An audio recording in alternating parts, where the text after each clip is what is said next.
we have ideas in America that define who we are as Americans. And those ideas have not only worked well, I believe that they're true. Those are ideas of equality of rights. They're not equality of ability, not equality of station, not equality of outcome, the equality of the right to life, liberty, and the pursuit of happiness. So saying that women and men have equal rights doesn't make women and men equal when it comes to throwing a ball or, making a home. They may have different capabilities according to their gender in general, but they have the same rights to life, liberty, and the pursuit of happiness. So it seems to me it is not asking too much when we let people into this country that we have a care that they share these ideas or are willing to share these ideas and are coming here for those ideas. They're always talking about economics. They always talk about the better life that you get here. And you do have a better life, and that's because our ideas are good ideas, and our ideas describe reality.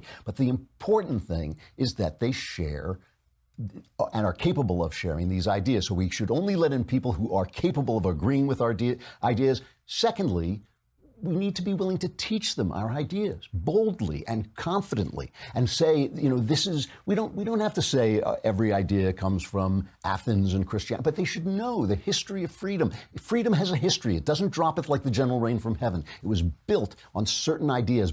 Inch by inch, people fought and died and thought and spent their lives building the ideas that give us the freedoms we have. And we should be willing to teach that to people at every step of the way, especially when they come from foreign lands. And finally, we should have the boldness and confidence to enforce the laws that are passed in accordance with our ideas, because our Constitution is a legal representation of our ideas brought into governmental life. And we should be able to say, when we pass a law, it gets enforced. If we don't want to enforce it, we get rid of the law. We change the law, whatever we do. Now, let me ask you something. At what point, so we have three things: let in people who will agree with us, teach them about America and what it stands for, and enforce the laws that are created through the American system. Which one of those do Democrats agree with? Do liberals agree with?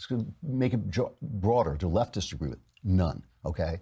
They're willing to just open the borders, so they're not obeying the law. Suddenly the law disappears because they feel like, we feel so much. We're so tender-hearted. We have so much compassion that we're going to open the borders. They don't want to do that. They don't, in leftist schools, do they teach that America is a good thing, that our ideas should supersede the ideas of other people, that our ideas are better than the ideas that created Kenya or the ideas that created China or Russia? Do they talk about that? I don't think so. In some schools they do, but there are a lot of schools where they're teaching you that you are oppressed, that these laws are bad things. So at any point, are they willing to defend the ideas that make America such a draw to people from around the world, and have done?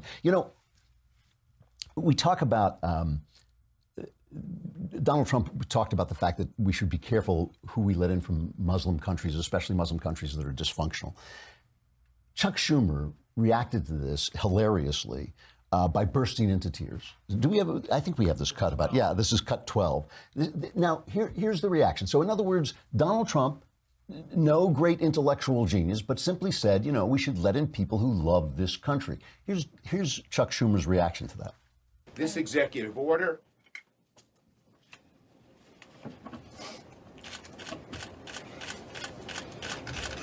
was mean-spirited and un-American. It was implemented in a way that created chaos and confusion across the country, and it will only serve to embolden and inspire those around the globe who will do us harm. It must be reversed immediately. Senate Democrats are going to introduce legislation to overturn this and move it as quickly as we can. And I, as your senator from New York, will claw, scrap, and fight with every fiber of my being until these orders are overturned. And so he's surrounded by Muslim Americans, and it's all about the emotion. It is always about the emotion. But if you start to think about it, first of all, they will play your emotion any way they want. So if the people come up and they say, you know what, we really should enforce the law. I mean, it's the law, right? Because the question is not who comes into the country first. That's not the first question. It's who decides who comes into the country. And obviously, it should be us. It should be Americans who decide who comes into our country, not whoever wants to come in. Oh, I want to come in, so I get to come in, or I'm in trouble, so I get to come in. There are all kinds of ways to solve the problems of people in trouble without letting them into the country, all kinds of ways to do that. But when the public says, we don't want to let more people into the country, suddenly Chuck Schumer becomes a tough guy. Then once people are here, it's suddenly the emotional thing again. Here's Chuck Schumer debating with Chuck Schumer on this issue. And I mean, this is just a brief thing. I could do this forever. I could do the entire show of Chuck Schumer, two-faced Chuck Schumer. But here he is talking at one point when he knows the public wants stronger borders, and at another point when he's trying to keep the dreamers, the people who've come in illegally, he's trying to keep them here. People who enter the United States without our permission are illegal aliens, and illegal aliens should not be treated the same as people who entered the U.S. legally. The president's decision to end DACA was heartless and it was brainless. When we use phrases like undocumented workers, we convey a message to the American people that their government is not serious about combating illegal immigration.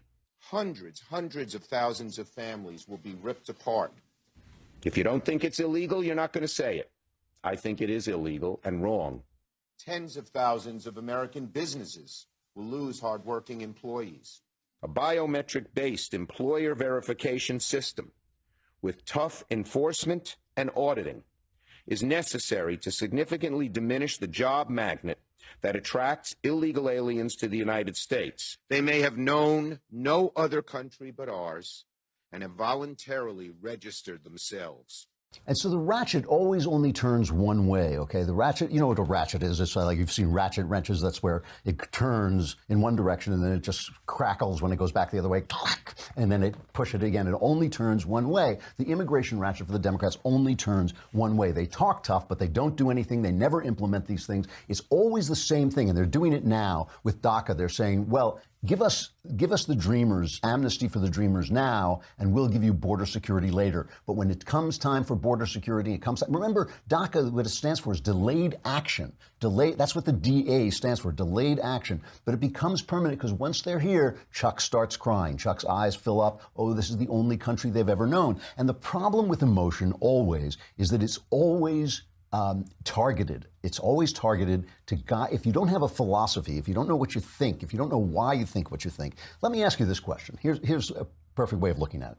What do they say? They say there's 11 million illegals here, but it's probably a lot more than that. But let's say for a minute it's 11 million people. What if 11 million Americans tomorrow, 11 million Americans from, say, Texas, let's say they're white. Let's just make it clear. These are white Americans. What if 11 million Americans just moved into Mexico tomorrow, armed, and said, now this piece of Mexico, we live here in this piece of Mexico. And then when they tried to throw them out and say, here's our children, look, our children are so small. Our children the only country they've ever known is Mexico. They've been here 3 days already, and they just think this is home for them. Suddenly crying and all this. Of course, the same people on the left would say, this is an invasion. This is colonialism. This is not right, So they're always crying for these people. They're crying for the Muslim who can't come in. They're crying for the Mexican who can't come in. But they're not crying for the people who are saying, well, wait a minute. This is our country. Our country is very successful. Our country has done very well. It has done well by letting in immigrants, but by letting them in legally, by checking through them, by limiting the number of immigrants. The number of immigrants goes up and down. There was a big push to have them come in at the turn of the century. Then people start to say, no, push back. Let's stop. Let's digest these people and make them Americans. That's what I think is happening now. What I think is the people have a very, very good sense of what's happening. So they shut down the government over this, hoping, because they always know that the press is going to side with the Democrats. The press is going to say, oh, the Democrats. Remember in 2013, it was Ted Cruz shut down the government to try and get rid of Obamacare. And, it was terrible. Oh, my gosh, they were going to lose the midterms. Everything was going to go wrong. Everything was terrible.